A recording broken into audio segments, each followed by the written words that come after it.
Welcome everyone to a casted game of Age of Empires 4, and today spawning in the southwest corner of the map playing in green. We've got GiveUAnxiety playing as the Delhi Sultanate, and his opponent in the north corner of the map playing in purple. We've got Cerberus playing as the Byzantines. Welcome everyone to Golden Pit. That is a map for today, featuring one of the civilizations from the new Sultans Ascend DLC.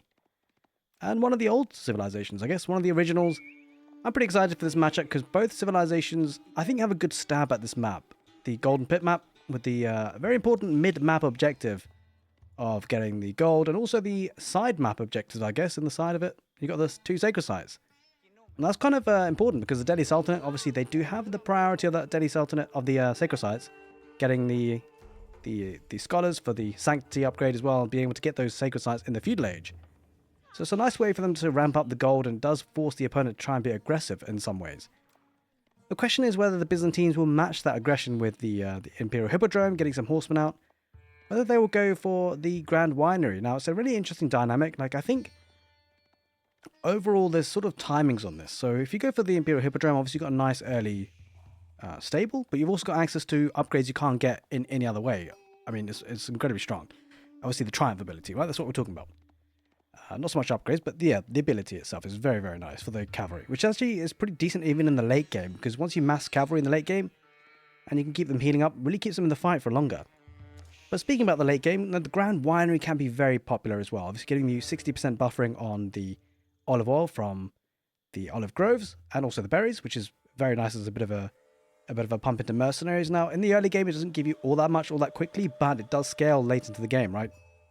But the thing is that in the super hyper late game, I would actually argue the Grand Winery isn't that amazing. Like, it gets you to a situation where you have a really strong economy.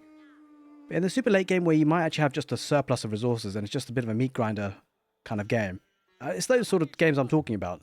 Actually, the Imperial Hippodrome with the unique Triumph ability could be in a good position to be in for the Byzantines. In any case, obviously, we don't even know if that game or this game will go to that stage, because of course the Delhi Sultanate can be very tempo aggressive. Get very large numbers of units in the feudal age and try and pressurize those sacred sites to get them. Giving them a nice tech up to the castle stage pretty quickly. Well, what I would say is the Delhi Sultanate do struggle in some ways when they do tech up. The power spike they get is a little bit delayed because, of course, they do get the free technologies, but it takes time to research. And speaking of which, the time to research will be dependent on how many scholars they have garrisoned inside the mosques. And the number of scholars they may have might depend on the landmark they choose. So it's going to be a Tower of Victory here for GiveUAnxiety. That means he's not going to have the benefit of the scholars pumping out a lot quicker, but he will have that extra attack speed on infantry. It's going to be a good 20% attack speed on infantry for this civilization, the way it's going to go in this game. So that's going to be pretty good in the late game as well, right? Because that's not an upgrade you can get anywhere else. It's all tied to that Tower of Victory. Now, Cerberus is going to actually go up with the Grand Winery, so it's going to forego the Imperial Hippodrome, which is, well, it's one of these things that we see quite commonly. I think the Byzantines, we do see both landmarks being chosen quite regularly, so it feels like it's quite a nice choice, a decision point. It's not as if one landmark is super strong over the other, and they both have their place in the Byzantine ranks. That's kind of making the civilization quite nice to play, right? Having two different playstyles, which is kind of what the landmarks are really there for. It's kind of a bit of an awkward situation when one landmark is just so much better than the other. Now, speaking about economy, obviously the Delhi Sultanate get the eco upgrades for free, so wheelbarrow will be coming in pretty soon. The Byzantines obviously have to pay for their upgrades, but also they do have a lot of their economy really revolving around the cistern. Given them the water levels, as you connect the different cisterns together with the aqueducts, you can increase that water level, and as you increase that water level, well, you get a bit of a bonus on your villager gathering rate, and also the production speed on your production buildings, and also if you toggle it onto it, the research rates, and also the damage you take. There's a bit of a buffer there on those buildings, so you can kind of repel aggression. Speaking about repelling aggression, by the way, against raids, the Byzantines do pretty well. The villagers can be equipped with weapons to increase their attack from from 6 really as a base attack to 10, and also give them an extra armor for about 30 seconds. Going out to berries now, we'll give them access to olive oil. Maybe we'll be looking to get an early mercenary house.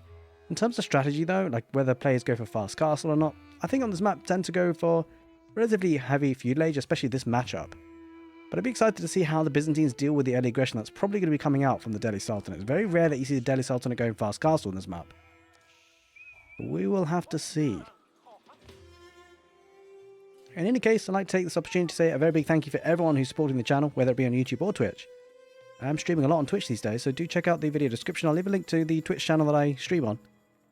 Maybe you can hop in for a live stream at some point if you're interested, but obviously be a very big part of YouTube is my content creation aspiration, so obviously I'll be here for a very long time. I hope you guys have been enjoying the content. I've definitely been enjoying making it.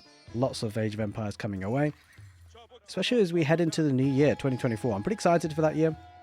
Maybe we see some balance changes, some patch updates, but yeah, we will see what the new year has in store for us.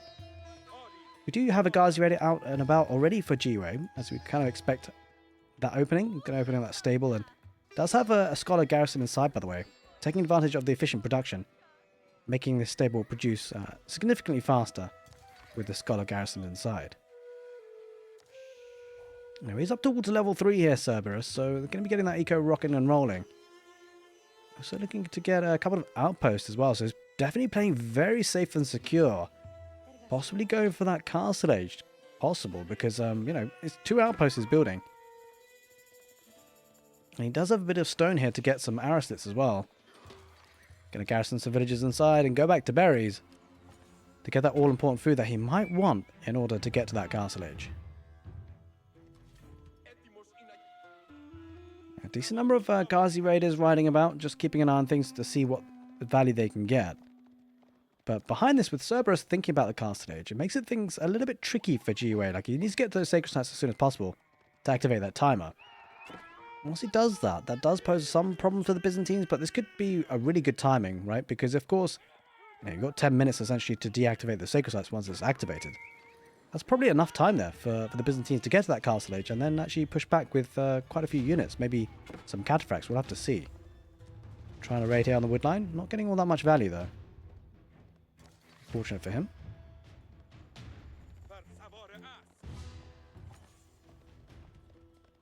He's going around the back now, looking to see what they can pick off. But with the outposts and the aristocrats possibly coming in, yeah, there we are. It's queued up. It makes it a bit difficult for the Delhi to get all that much value.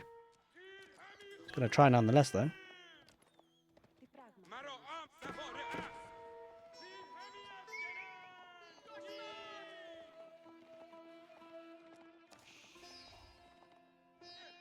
Well, the Ghazi raiders might try and jump on that gold, and that's kind of what you want to do, but the outpost with the aristocrats makes it very difficult. Even with Ghazi raiders, which do tank quite a bit from it, don't want to run in too hard and lose critical units. On the back of this, the Delhi, well, what do they go for this? I mean, maybe go for a castle age now, because he's invested quite a bit into the stable units, but obviously hasn't had all that much joy. Does have a double blacksmith. Would love to see him start getting those sacred sites. We're getting to that moment where 8 minutes is kind of the time that you want those scholars out there. Going to be investing in another outpost, recognizing the fact there's a lot of Ghazi raiders, and the Byzantines are respecting that. Has actually got the scholars ready and waiting, at least one of them. The one on the west side is still waiting, though, I'm afraid, for that sanctity.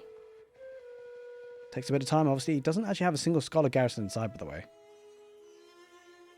There is actually a timing to this. Like, if you kept the scholar in a little bit earlier, and then it would have got sanctity a little bit quicker, but obviously it's a situation where you've got to weigh it up and how early you move the scholar out, and just to time it to T. But yeah, the guys are really just constantly trying to harass, and if that outpost does go up and gets an arrow slits in placement, make things a little bit more difficult. It's quite possible, actually, because he's got the stone he needs.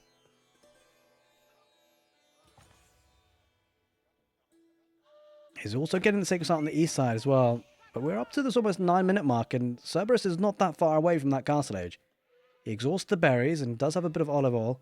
He actually has the mercenary house, so he's actually got the contract for the western mercenary contract, giving him access to the longbows, lance connector, and the streltsy, which I think is actually a really strong contract, because obviously you've got really incredibly strong units. Longbows, and also adding some lance connector. If it does get into a full sort of castle age melee brawl, that could be devastating. And also, if you get to the late game, streltsy, what more could you want? A couple of Ghazi raiders coming in from the south, but yeah, the gold at that back position now is also starting to palisade wall up this west side. Makes that castle age tech up a little bit more safe and secure for Cerberus, and he's going to go up with the Golden Horn Tower, which will be giving him some free mercenary units. Now, the crazy thing about all of this is the Byzantines have gone to the castle age without actually really having to spend, I mean, it spent some olive oil, right, for just the mercenaries, and that's it. It's been able to protect his base, and obviously he's got a lot of static defenses. So it's a very interesting way to play the Byzantines, and I think generally The Byzantines, of course, are still being figured out, but I think this is a strong play because the Byzantines, they do seem to focus on that late game. It's where they seem to thrive. It gives you kind of the English vibes where you play very condensed economy, very defensive, and then you pack a punch in sort of mid-late game to the Castle Age and mid sort of early Imperial Age. And even super late game with the olive oil from the olive groves. Especially with the landmark, which you can get free units. Well, not free units, but you spend olive oil for them. The siege units is kind of strong with the Wi-Fi power, or maybe the Nesta Bees, maybe the Royal Cannon. Take your pick. In any case, they've got the mercenaries coming in, so this is going to be nice because obviously you can get late game Streltsy as well. It does pose a problem for the Delhi, especially when you factor in. He's going to have to adjust to what he sees. Does start to get a couple more scholars as well. And it does have both sacred sites activated, right? So 8 minutes on the clock. It doesn't mean the Byzantines will have to get out there soon. And it does drop a stable ready and waiting. Probably to get some cataphracts. It could be a nice option here to get those units out on the field quickly. Now, GiveUA does get to the Castle Age, obviously assisted a little bit with the gold income that's coming in from the sacred sites. But of course, it will take some time for the compound of the defenders and also all the other upgrades to come in. He's getting them for free though, which is a nice bit of a boosting, but with the only, with the 0 scholars inside, it's going to take a while. Yeah, it's taking almost 5 minutes. But he does start to pick up those all-important relics, which could be very critical for the late game. Has got 3 in his grasp already, and there's no real way for the Byzantines to contest that, right? So the fact that he went for Fast Castle, it does mean he's relinquished basically the relics on the map, which is a bit dicey if it does go late game. Which is also a bit of a shame though, because the Grand Winery, if you do get the relics garrison inside, it actually gives you more olive oil rather. And you can get a lot of olive oil that way. It's going to start getting some eco upgrades. Double broad axe going to be added in. Well, the second upgrade, lumber preservation rather, going to be coming in. It's a very greedy situation for the Byzantines. Plenty of villages on gold. Looking to afford those cataphracts. Now these guys are very expensive, by the way. Do not come cheaply. 180 food, 150 gold. But these guys, they pack a punch. Take a look at this guy. 360 HP, 27 sword melee damage. But the main thing I like to see about this unit is the trample damage that comes out. Not only can it hurt a lot of units in a big clump, but can also break forward lines into the back line of enemy armies to get on top of siege. It feels like, in many ways, the Byzantines don't necessarily have to invest in springles because they can just use these to trample their way through. And it's a bit risky though if the opponent does have a lot of spearmen protecting that siege. We have seen some games recently actually where that's happened. So you always have to be careful. Cerberus does deactivate the sacred site on the west side. A bit of I guess a mission there. I mean, it's only one scout that did that. Bit of a shame there for GiveUA. Could have had the extra bit of gold, but more importantly, kept that sacred site timer activated. Does have the sacred site timer on the east side, or the sacred site captured rather, on the east side. And 13 minutes on the mark, and the Byzantines have been pretty passive, but don't let that fool you in this game, because, you know, when players are passive early on, it's probably because they're cooking something, and you can see that. Cerberus is definitely cooking. He's got Olive Grove already starting to be worked on. Give him a nice bit of olive oil, and he's got a couple of cataphracts already, 3 of them. But I wouldn't be surprised to see a big push coming from the Delhi Sultanate in the Castle Age. It feels like that's where they have a really nice power spike. Hasn't been contested in terms of economy. Both players still a one town centre. The question is whether either player will go for that second town centre. Now, taking a look, just water level 3, I would imagine Cerberus would like to extend that to water level 5 soon. He's going to recapture that sacred site on the west side here, GiveUA. Couple of cataphracts hanging out on the front. Going to be protecting that forward gold. So he's taken 1 gold vein and is going to be working on the second. This is important for him to defend this, actually. This is an opportunity for GiveUA to put some pressure on, because he found it difficult to pressurize that initial gold. But this second gold is key, because after that second gold, he has to venture out in the middle. And this is where it comes interesting about the secondary, like the mid-map objective, trying to get onto the field. Because it can be important. And while Cerberus has got that sacred site timer to deal with again, and this time, though, GiveUA is going to pressurize on the front with some man-at-arms and some Ghazi raiders. Now, how he will fare up against the longbowmen and cataphracts, I mean, he'll be okay. I think the main thing is that the Byzantines have the range, right, in the form of the longbowmen, so he never really has to commit fully. Going to try and get that outpost up. Oh, GiveUA doesn't dive on that. He waits in the stealth virus. He's going to let the outpost go up, and I'm not sure if that's... I mean, there's quite a few cataphracts there, to be fair. 2 Ghazi raiders going to push that scout away on the right side, and while Cerberus is aware of that situation, might send a cataphract or 2 just to push that back, but he might want those cataphracts to fight here because he does know the army's in that position. Now, Now behind this, GiveUA does have village fortresses coming in. And that'd be a nice upgrade because it will allow him to get keeps on the map and also extend his population in terms of villages and economy. And the great thing about it, he could just plonk some keeps in the middle of the map and get a lot of resources. Although he might go out here to berries and deer. Maybe on more stone. Often we see a scaling like that. We actually sometimes get the first keep on stone. Those villages go back to stone again, get the second keep, and then you keep scaling. A couple of lands connector popping out just to protect this area. Now the palisade walls doing great work here for the Byzantines. Allowing his army to get in position. A couple of limitane. Will be forcing those Ghazi raiders back. The longbowmen doing the same. Well, Mangonel placement in that outpost is incredibly strong, actually. It means that a lot of the infantry won't be able to push in hard, especially the spearmen. Are there any spearmen? Yeah, a couple of spearmen.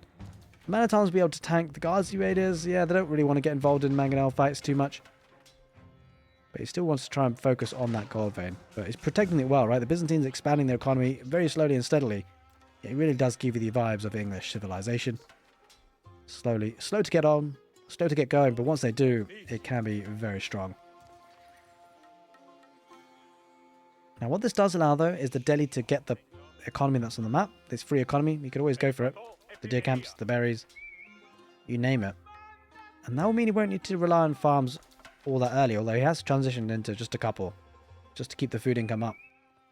But if he does go for the pocket economies and scales that economy that way, he will have a nice timing push, actually. Won't have to invest too much wood into the farms, as the Byzantines are having to do with their olive groves.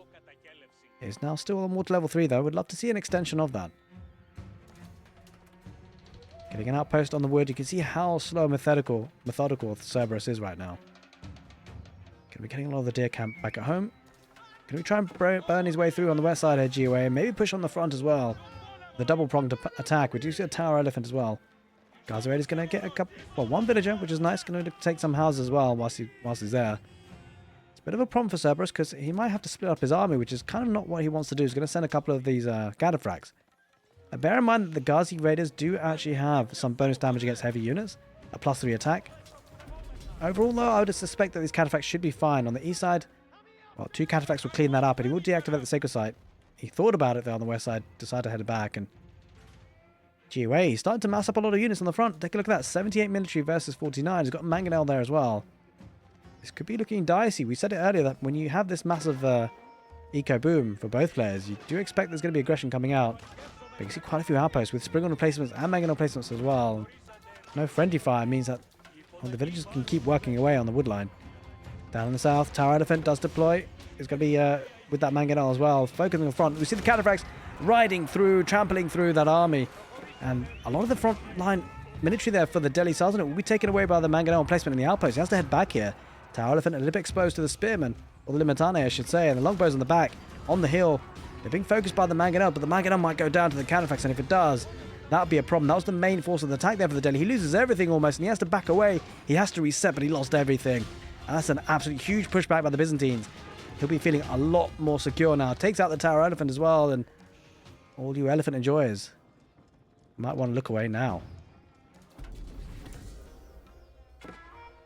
Does decap that sacred site on the east side and cleaning up what remains, and all of a sudden the Delhi Sultanate down to 31 military. There's a good hold by the Byzantines. A lot of the damage output really came out from that outpost and the premium units in the form of the cataphracts, and you saw that trample damage happen. It's great to see. Factor in that it does a lot, by the way. 10 damage doesn't sound like a lot, but when you have 4 or 5 of them, and does it to each of the units, it stacks up a lot in a big fight like that.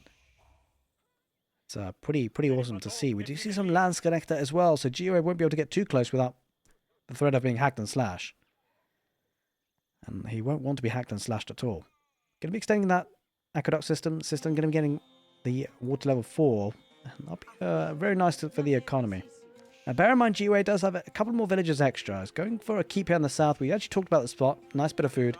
And he'll be having more villages. But bear in mind, the economy, I feel, has actually been stronger for the Byzantines for quite some time, because all these villages have been working with an increased efficiency. Not 5%, but these guys at least. Or these guys will be at 5%, but these ones would have been at a good 15%. It's a really strong boost to the economy. A pretty cheap investment to do so. And it's been working at that rate for quite some time. And we can see already now Cerberus winning the early fight. He does have a lot of military on the field. 55 to be exact, versus 33. And while the Ghazi Raid is hanging out in the middle of the map. He might be looking to be aggressive soon. GiveUA actually building a keep back at home, looking to be a bit more defensive, and he understands the situation, right? He understands that he's been put under more pressure. We tried to put some pressure. He got his army lost and wiped. And if he's not careful, he might be put under pressure. Speaking of which, actually managed to get a cataphract there somehow. Going through. Does snipe the scholar and then maybe the man-at-arms. I think the man-at-arms should be able to... I'm not sure he wins this, actually. It could be quite close. I feel like the cataphract should be taken out, but... I wouldn't be... Yeah, he will be taken out eventually. He uses the trample damage to help the fight. I think the cataphract wins this, actually, which is kind of bonkers. I mean, they do technically counter the man-at-arms, so it kind of makes sense, but... Yeah. Good decap there on the sacred side. Really starting to build all that army there, Cerberus. He's playing... It's kind of interesting how he's playing this to the timing push, right? He's kind of waiting patiently. And I imagine you guys are as well for some action, but trust me, if this makes it onto YouTube, you'll know that there's definitely going to be some aggression coming in soon, because if it's not a good game, I wouldn't upload it. The cataphracts head back home. Actually got a bit of raiding there, or at least tried to, but didn't want to go quite too close to the keep. Has killed 2 villagers in total, though. GiveUA technically playing with 2 town centers, does have 84 villagers, but bear in mind, the villagers for the Byzantines have been working more efficiently for quite some time, but overall now GiveUA probably will be transitioning into a bit of a stronger economy than his Byzantine opponent. As I say that, well, the Byzantines, they are looking to push forward now, recognizing that it's got a second town center in the form of that keep. Feels like the Byzantines now feel a bit more aggressive and needs to get control of the gold in the middle, right? We're heading to that 20-minute mark of the game where both players actually need to start thinking about that gold in the middle. And GiveUA looking to stonewall up on the west side. Now, whilst the Byzantines actually have a strong late game, I'd argue in many ways that the Delhi can as well, with the Tower Elephants and their very population-efficient army. It can be devastating, especially if he's going to go up against cataphracts, right? Because the Tower Elephants will do pretty well against them.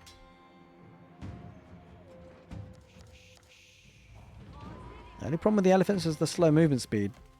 And hence why I guess he's stonewalling. Wants to make sure he has security on the map.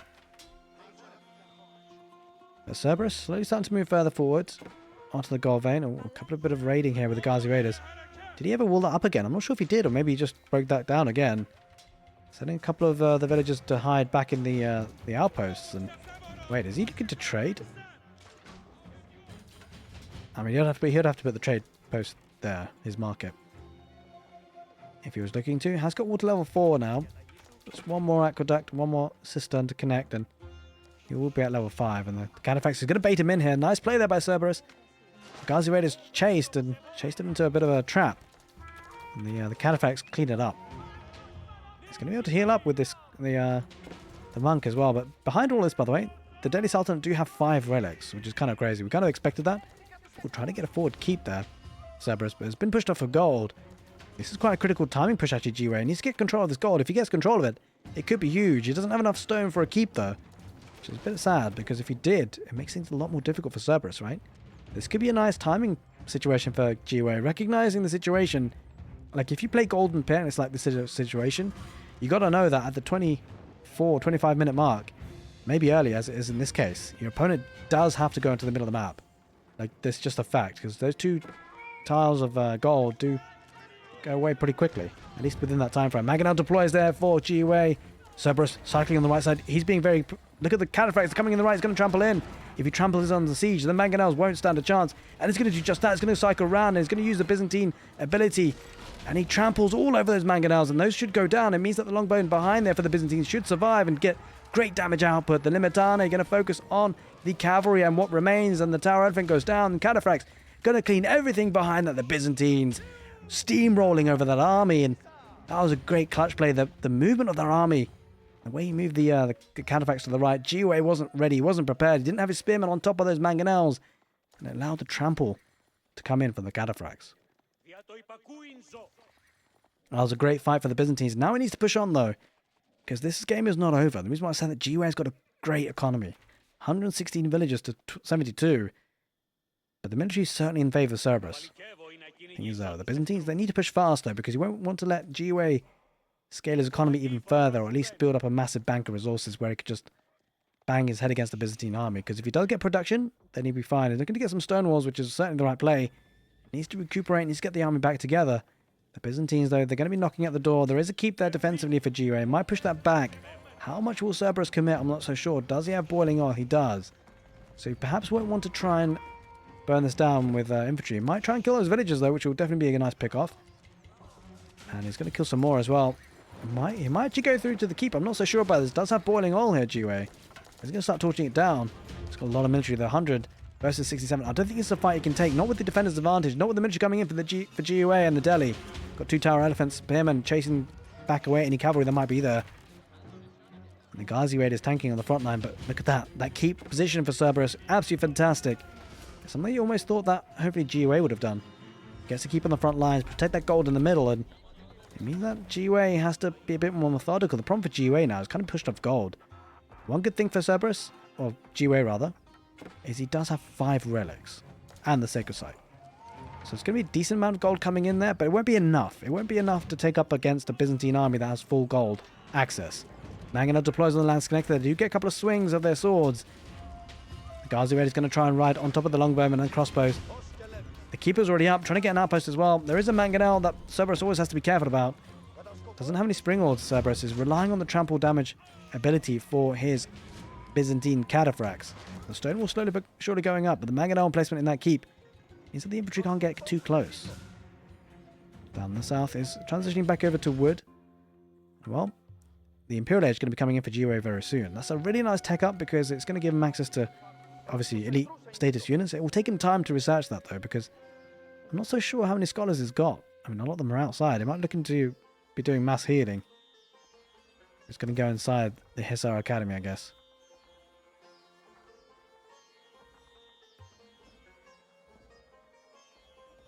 There will be a nice bit of gold trickling as well. You can get 20 scholars in here, by the way. That's quite significant. Alrighty, well, he has got to the Imperial Age now, GiveUA. And that means that he's going to be upgrading his units pretty soon, I'm sure. And middle map though, look at that army though for Cerberus. Really starting to build up. 112 military versus 80. This is where things get exciting in this match, right? Because you've got one player with a strong economy. You've got another player with a much stronger military. Of course, military is what wins the game in the short term. But if GiveUA can take some good trades, make sure he has a nice bank of resources, which he already does, by the way. 3,000 food in the bank. 1,500 gold in the bank. And that's going to be critical. Because once he does lose his army, GiveUA, or if he does, he'll be able to replace it a lot quicker. And that is super significant. Cerberus, on the other hand, though, he's going to want to put some pressure in soon. He's going to go up with the Palatine School, which will give him some a bit of free units at times, on occasions, as he trains his own army. And water level is at number 5 now, which is actually going to be fantastic for his production, right? Because all these production buildings now will be producing significantly faster than without the water level. Going to be giving the Conscriptio the 100% bonus on these buildings, in particular the barracks. A lot of barracks being built. Extending those walls on the east side GiveUA, trying to get some map control. Will have access to trade potentially, if he doesn't have access to gold in the middle, but obviously probably would want this gold in the middle. Look at the number of upgrades being researched at the moment for GiveUA. Clicking absolutely everything you can possibly get. Will take some time to get there. Cerberus, though, might not be looking too interested to give him that time. Well, let's keep on the east side. It's actually pretty unprotected, right? There's not much here, and this is something that Cerberus might look to attack. Not that it's protecting that much anyway.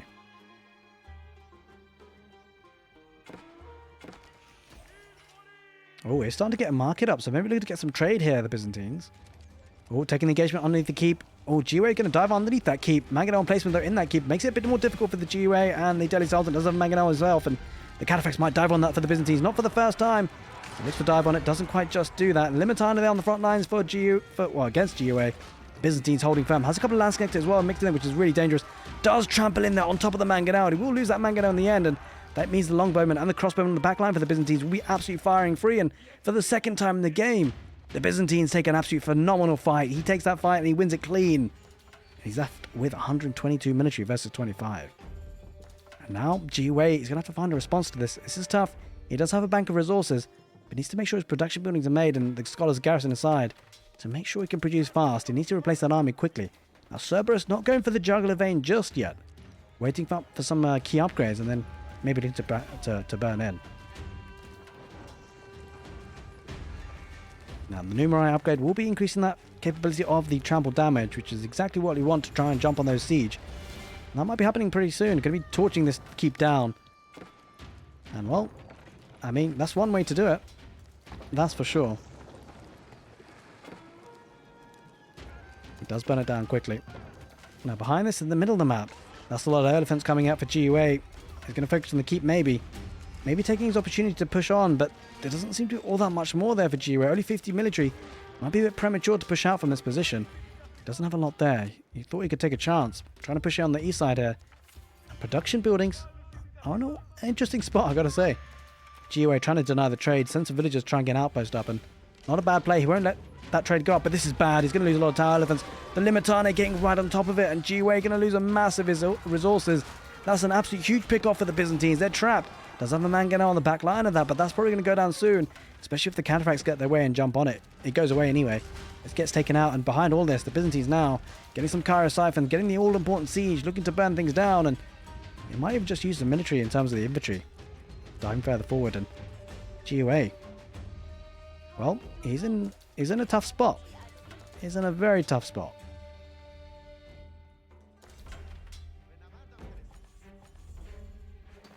Where does he go from here? Cerberus, though, is being quite tentative, rather.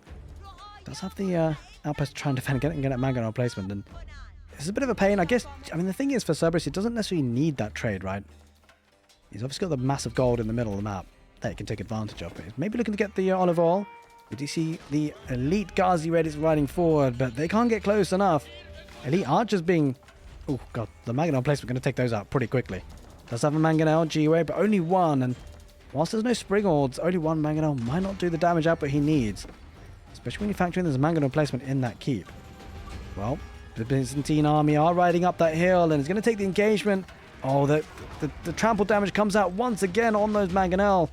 And that Mangonel goes down really quickly, barely gets a shot off, and this is looking really precarious for GUA. He's got a lot of archers, which isn't really helping him out. And now it's going to start burning things down. Byzantines, they do well burning things down. That's exactly what he's going to do on this keep. I don't think this keep lasts for too long. There are two of those Cairo siphons, and he's going to ride right into the base of the Delhi Sultanate. Going to go right through the Tower of Victory.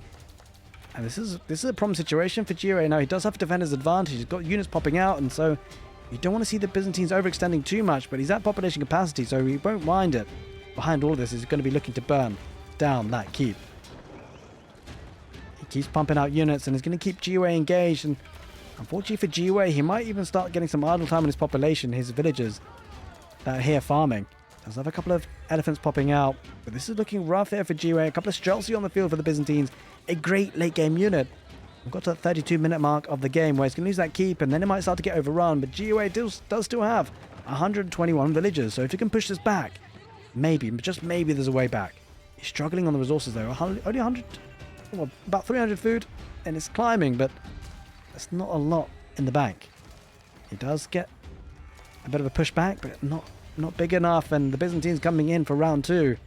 Longbows on the back, horsemen on the front, and elite cataphracts as well. A couple of Streltsy sprinkled in. Cairo siphon's going to burn things in the way, and GUA needs to take out those Cairo siphons if he can. He's losing critical infrastructure, and he wants to stop this push, but the longbows behind are even doing great work against the Ghazi Raiders.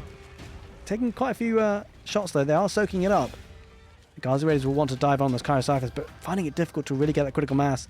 You've got 53 military versus 99, and all of a sudden, Cerberus plays very passively, but he has been ignited. The flames have been lit, and the Byzantines are starting to ignite the Delhi Sultanate base. 3 Cairo siphons still working hard, and this is a push that's so deadly. GUA, how does he find a way back into this? He does have a mass of scholars, which could change things. We shall see how well they do, trying to find the choke points, which might help him. But he's going to need a lot more than choke points. He's got a couple more tower elephants popping out. We're seeing that kind of play with the Delhi Sultanate as they were earlier on in Age of Empires 4. Mass scholars. He's going to try it once again. But with now 4 Cairo siphons, 5 Cairo siphons, if he doesn't deal with this army, his infrastructure will be going down, and he won't be able to reproduce his army that he's losing very quickly. He's going for mass elephants and scholars. That's probably going to be the final stand. All you elephant enjoyers, well, this is the last stand for you guys. Tries to get Wallow off, and Byzantines do have to back away. He does in time. He won't lose any units, but a nice try there by GUA. Buys himself some time, but the trouble is behind all the Cairo siphons are burning things down. There's a great push here by the Byzantines. He's timing it well, and he's going to be taking out all of the scholars there. It gets a wraparound. Trample damage comes out from the Cataphrax once again. He's using that ability so well in this game, Cerberus, and well, behind all of this, he's burning things up. He's setting this game alight, and he's probably going to take the game, especially with Streltsy there. Makes it very difficult for the Delhi to deal with. What can they do? He's down to 15 population in terms of military, and the Byzantines are unrelenting. They're pushing hard, and now he's going to take out the mosque with the relics inside. That's going to cut off all sorts of gold income that GiveUA possibly could have had. He's going to take out the Tower of Victory, and then he's going to get a Wallow himself and maybe get a couple of units. Maybe. There's nothing even there. He massacred everything before he could get anything. This is looking terrible. GiveUA, he's struggling. The Byzantine army starting to overrun the Delhi Sultanate, and not all that is left behind to clear up because everything is burning down. He's even going to steal the relic after all of that, and that's a big kick in the teeth. He lost 5 relics there on the map, the Byzantines, but it didn't matter. He's stealing them now.